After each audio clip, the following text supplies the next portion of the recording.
This large, hairy brown nut that grows on coconut trees is found throughout the world's tropical islands and countries, including Fiji. The coconut tree is known as the tree of life, given its usefulness. Its wood is used for furniture and building, its branches make great thatched roofs and sasa brooms, its nuts for eating and drinking, and its flesh for creamy coconut milk and even coconut oil. But people like Letila have found even more ways of making the most of this tree of life by using everything from the top of the tree right down to its roots. Hi guys, can I please get myself a mbu? Thank you. Yes, please. Thank you so much, and I will give you this. There we go. That's all coming up tonight. Stay tuned.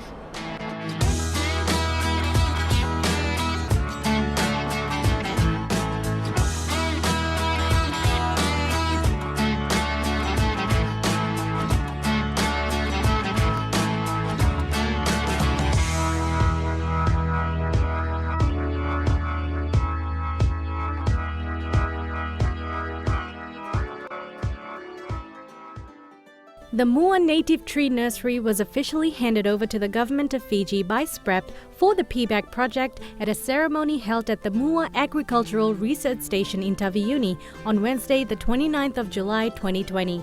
The nursery is housed at the Ministry of Agriculture's Research and Development Centre at Mua on the island of Taveuni. In his opening address, the Northern Director of the Ministry of Forestry, Mr. Moape Lotala, says, "Native trees are part of our culture, our identity and our heritage. Through logging and other less sustainable means, our native tree stocks have now become low and scarce to the point that it becomes difficult to show the younger generation the value of these trees when they don't grow as abundantly as they once did." This nursery will help restore the balance by restocking native trees in identified deforested areas in Taveuni.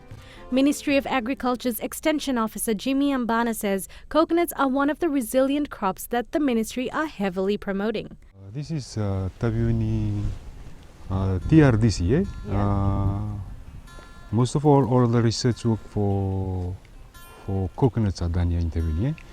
As for the vision of the ministry, this is one of the resilient crop that the ministry is promoting. It provides like for what our Honorable Minister had recently announced that 2021 will be the year for coconut for Fiji. So like for where the farmers, we are aligning farmers and also awareness is done to have coconuts, to start replanting coconuts again. Since it is one of the most resilient crop that we have, the resilient trees that we have, and also it provides a good source of available nutrients to us. And most of all, the nursery here, the quota is we usually supply 50,000 nuts to mostly in other parts of Fiji through the coconut development programs under the Ministry of Agriculture. And most of the seedlings that is raised here is distributed to farmers to be part of the programs. For this year, we are moving towards sustainability in Taveuni. We are promoting for farmers to, first of all, to plant 50 coconut seedlings, and we'll have the Ministry or the Department of Forestry nurseries here, where they'll come in with their native trees.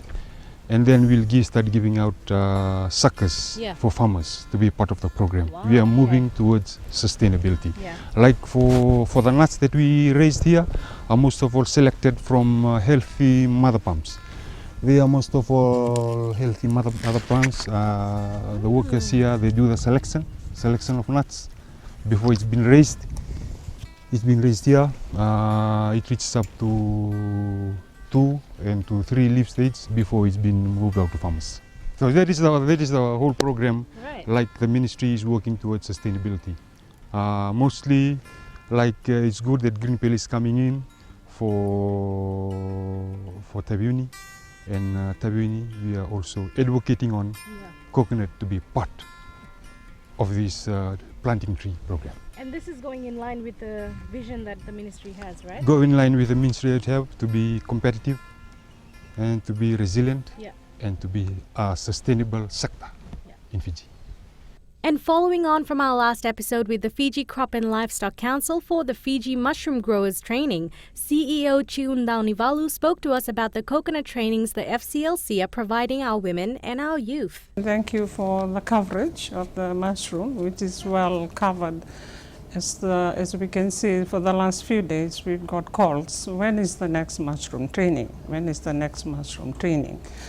And we advise them that we'll come back to you as soon as we finalize the training plan for the new financial year. And today I'd like to inform you or to advise people who are watching, who are listening, that apart from mushroom, we also focus on coconut products. As we all know, coconut is the tree of life, and more than 120,000 people in Fiji are relying on coconut products. As we know, we were brought up in the village. I remember I was trained to pick coconuts. Probably that is where we all learn our mathematics, and you compete with other kids to pick many more coconuts compared to other kids. And it is interesting to see that as we drive farming as a career, and we know that there are readily available products around our homes, which we take it for granted, and one of them is coconut.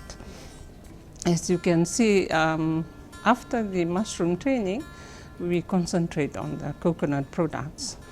What are the value, like I'll give an example on virgin coconut oil.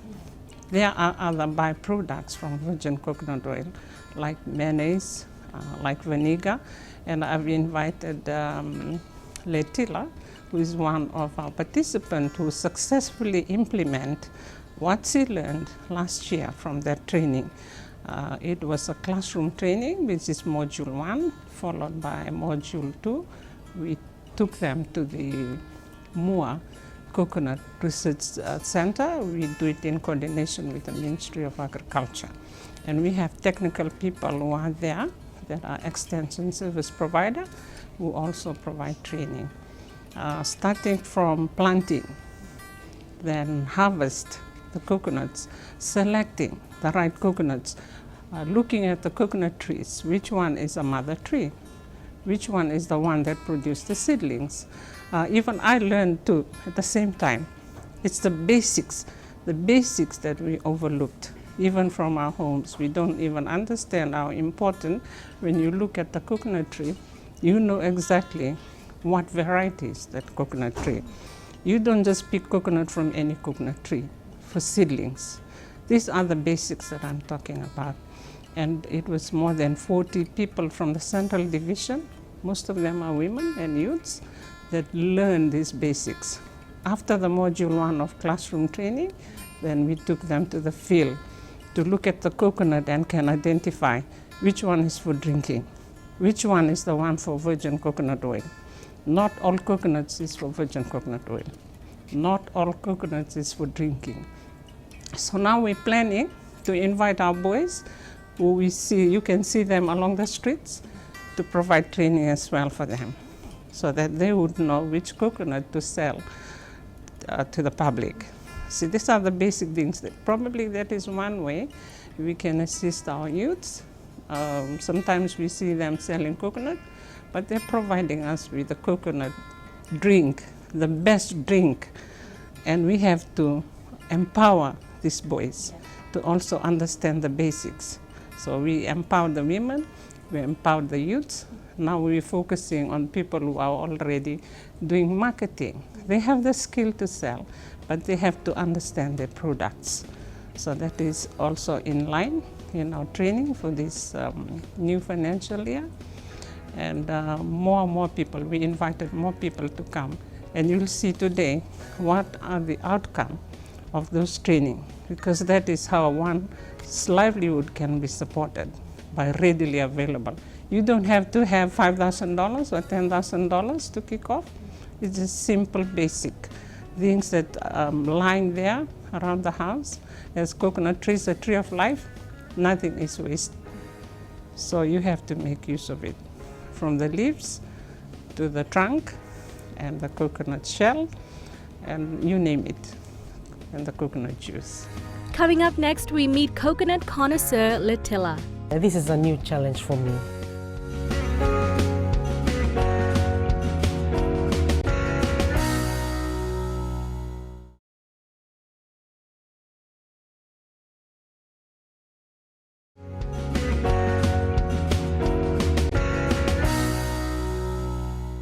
Letila's life changed when she attended the coconut training at the Mua Nursery in Taviuni. Now a coconut connoisseur, Letila left her job in the hospitality industry to start her own House of Coconuts business. As you can see in front of me, there's a few products that what I've learned so far last year at Mua station, at agriculture station. It's all about coconuts. My background is hospitality and tourism.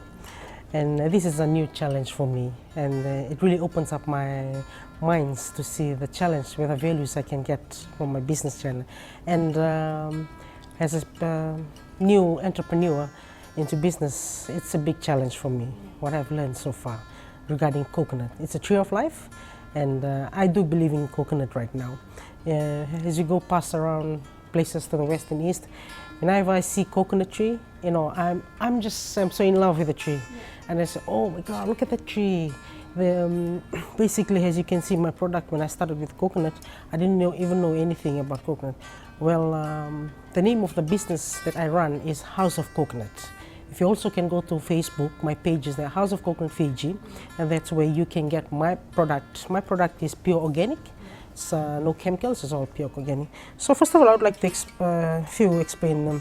This is charcoal bouquets. Charcoal bouquet is normally used for barbecue. This is just from the coconut husk and the coconut shell. When I mix them up together, it's just from water and coconut tapioca flour. So I don't have a machine. I don't actually have a machine to work it out with it. It's just I'll have of my hands that squeeze them together in a few pipes that I used in them. So feel free if you do really need some orders of your coconut charcoal. This is different, and I have another different sets of charcoal briquettes at home. So 2 different types of charcoal briquettes I use for my clients that they order for the barbecue. And the brooms. Yeah. This is brooms here. Whenever the leaves, people are cutting down the coconut tree, and they normally call me up, come make use of the coconut leaves. So normally I do this, and there's another lady who helps me out to plait it up, and they sell it on the roadside for $7. Okay? And as you can also see, this coconut shell has been wasted. What I do, I pick them up and I make them as my coconut hand sanitizer. So as for COVID, so there's a few coconut. I've already sold 20 of them, $25 for a special coconut hand sanitizer to the western side. Can so, I please sanitize my hands? Sure. There you go. No wastage. No wastage at coconut. This is just a wasted from a bottle. Yeah. So Lida managed to take them out and then put them all together, and looks like a coconut hand sanitizer. And as you can look in this is pure virgin oil coconut soap. Wow. Pure virgin coconut soap. It's just pure. And also the mangi mangi, all wasted, all hanging around at home. This is just from the coconut husk. It's just on a cardboard. Put it inside, and then I glue them up together, mangi mangi. So I've got a few restaurants, a few resorts who's been calling me up who really need the mangi mangi placemats. So made use of this. As in after using my coconut virgin oil, and I've got left of vinegar, coconut vinegar. Wow. So if you can see, this is coconut vinegar, good products. You can have a bottle of chilies and then you put them up. That's all from the coconut vinegar. My bowls. These bowls, you can use these bowls for your coconut bowls. Yeah. My coconuts were friendly delivered from my friends in Rotuma. This is the coconut Rotuman shell. So if you can go around to the western side, and you can see the restaurants that I could name is Luna Restaurant. They brought me 10 coconut balls for this, for the coconut, and it's really easy where they can hang it out with your party, enjoying your ice cream. It looks great. Mm-hmm. It looks great. That's all. And this is called latte. I prepared a latte, Fijian latte with fresh deep coconut milk. Yeah. Latte. with the bowls. So most of my bowls, coconut shell bowls, I normally don't throw them away. I keep them up so it can be used. These ones here, I made these for my tea light candles. This is a tea light candles, which you can use it whether this side or this side. So this is a tea light candle holder. Yeah. This one's here, you can use this as your tacky below for your grog or your wine, or you can place them at home for your chaser.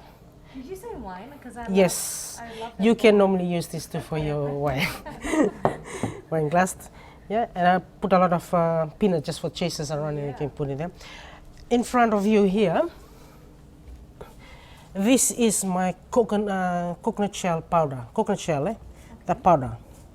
This is powder, and this one is I mix it together with cassava powder, and it's very good for us ladies for beaters. Take out the wrinkles out from your face. Wow. You can use it this. It's no Is that why you look so beautiful? Yes, I normally use this in the morning and in the afternoon. I use this. Okay. Yeah, so no chemicals, no nothing. It's just no. Stuff, right? It really takes out the wrinkles, and it turns you look more like 16 years old. Eh? Oh, okay, I'll be taking some of that.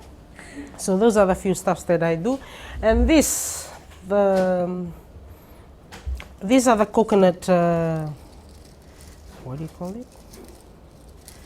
Those little things on the coconut. Yes. We call it in Fijian kasari. Yes. Yeah.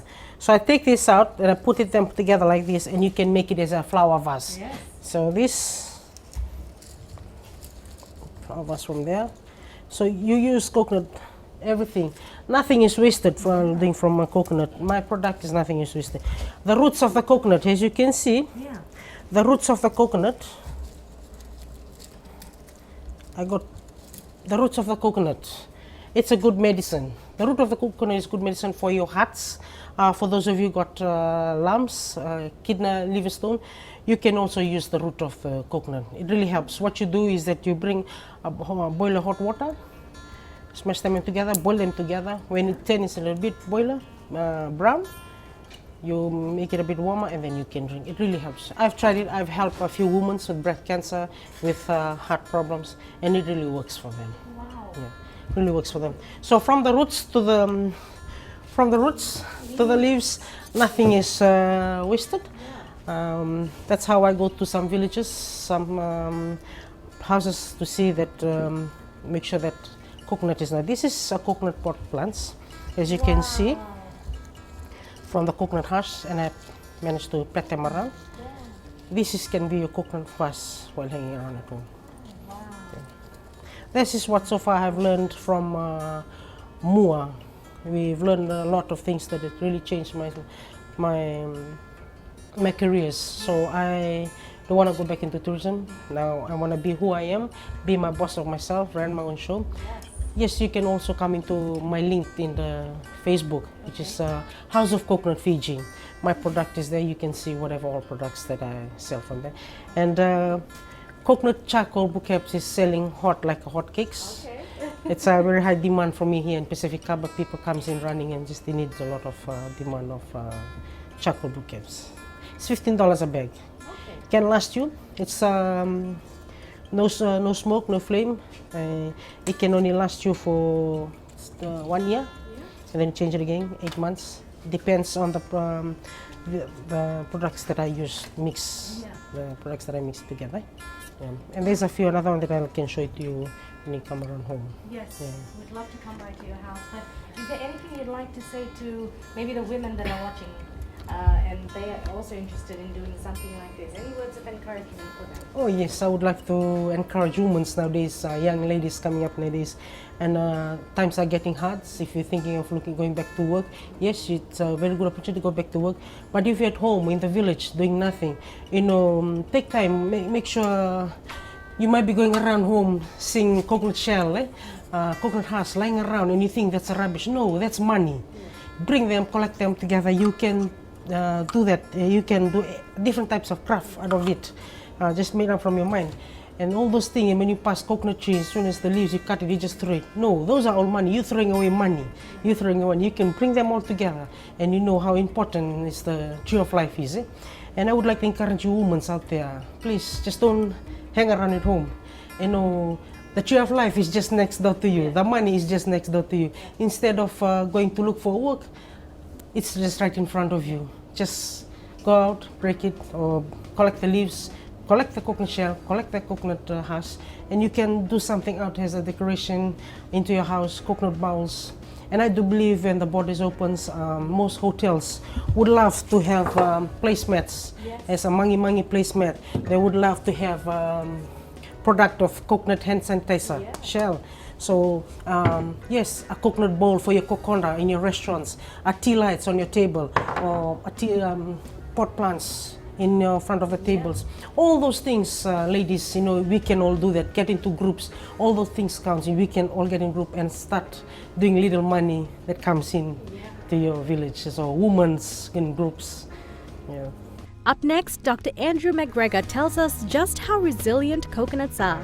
Some coconuts around here have seen literally 3 centuries. That's how old they are.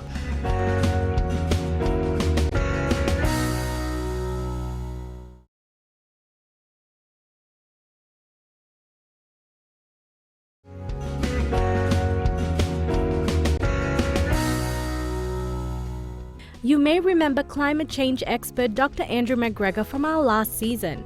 Dr. Andrew's work includes researching and promoting resilient crops such as breadfruits and coconuts. We visited the Mua Nursery at the Taviuni Research and Development Centre and spoke about the resilient nature of the tree of life. Yeah, well, they are resilient. They're one of the most resilient crops. You know, they can stand up to massive cyclones. They can, you know, you lose production, but it does come back. They can tolerate a fair degree of neglect. That's why you find a lot of them through the Pacific Island. They still hang in there, and they have they really are resilient. But this is when they're a reasonable age. The trouble is, most of our coconuts through the Pacific and Fiji, including particularly in Fiji, are senile. Some coconuts around here have seen literally 3 centuries. That's how old they are. Not many of those are left because they've all been broken by cyclones. But the point is that once they're old, they are very brittle. They're very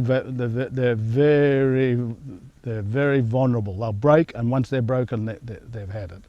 So we need a program to replant them in a systematic way, and this is providing the planting material. Like all these crops, if you don't have decent planting material, you can't develop them. Yeah. And they're developing them in a system which we talked about earlier, about using agroforestry in collaboration with some of the other traditional tree crops and in terms of short-term crops. So it's an agroforestry system which is highly resilient. Now, the beauty of coconuts is that they are resilient as long as they're not very old, but they have an exceptionally good market. The analysis shows that the market for coconut products, oils and various products is growing, but the supply globally is decreasing. So you have increasing demand and falling supply. So we're in a situation we have to do something about it. This is where, because climate change gives us that resilience, we can produce these products, but we have to start replanting in a systematic way. And with a lot of these products, these coconut products, the demand is the local market, local oils. We import large amounts of imported cooking oils, and we can do this through virgin coconut oil. There are quite a number of producers, very high quality, including on Taviuni. The coconut products over in Savasavu is now invested in a high-grade copra mill, focusing entirely on the local market. But the big issue is to be able to get the supply of quality products to meet that demand. And here we are doing that, providing the planting material, making this available to the farmers, and introducing them to an agroforestry sustainable system like we're doing for all these crops. So this is where we have the advantages that climate change offers us if we do it correctly. When we develop programs, training programs for our farmers, we do coordinate with the Ministry of Agriculture. They got the facility. We have to make use of the facility. They have the best trained extension service provider. We rely on them. But we also have agriculture advisory support service provider, and these are the farmers, people like Letila, who can share the lessons learned and who can share lessons learned based on practicality. And we can use them to go and also provide this similar training to people in the same area. So that is how we complement the agriculture extension, that we do provide agriculture advisory support services as well, using our farmers. And in all the trainings that we conduct, I've already highlighted that we don't just develop program for the sake of training farmers. It's needs-based. If you're a farmer, you have issues, or you would like to be empowered with the right knowledge and skill, come forward and tell us. And you need to be registered. You don't need to pay to get registered. Just fill the form. You can download from the website and you send it to Fiji Crop. We'll register you. If you're a ginger farmer, you are a member of the Fiji Ginger Farmers. If you are coconut, relying on coconut for your livelihood, we also have Fiji Coconut Byproducts Association. We have 16 farmer organization body under the umbrella of the Fiji Crop and Livestock Council. So once you are registered, you automatically become a member of that commodity association. You don't have to pay anything. So we empower you with the knowledge and the skills, and it is an ongoing training. If you're a subsistence farmer, the challenge is to make you become a semi-commercial. You cannot change overnight, but we make sure that you grow and develop into a commercial farmer, utilizing the resources that you have. We have a lot of land that is out there. It doesn't mean that you have to have so much acres, but with the little land that you have, we can help you to produce a lot for that minimal resources that you have. To find out more about the FO4ACP project, log on to www.pacificfarmers.com.